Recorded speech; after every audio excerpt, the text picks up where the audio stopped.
नाशिक पंचवटी येथील गोदावरी नदीकिनारी असलेल्या प्रसिद्ध सांडव्यावरच्या देवीच्या दर्शनासाठी निघालेला एक भाविक रस्त्यातील खड्ड्यात पडल्याने गंभीर जखमी झालाय।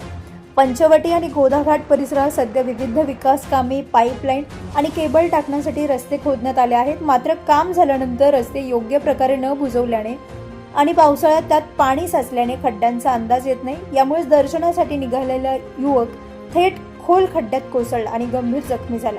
या घटनेनंतर स्थानिक नागरिकांमध्ये तीव्र संताप व्यक्त होत असून महापालिकेने आणि प्रशासनाने लवकरात लवकर हे खड्डे बुजवून रस्ते दुरुस्त करावेत अशी जोरदार मागणी नागरिकांकडून केली जाते।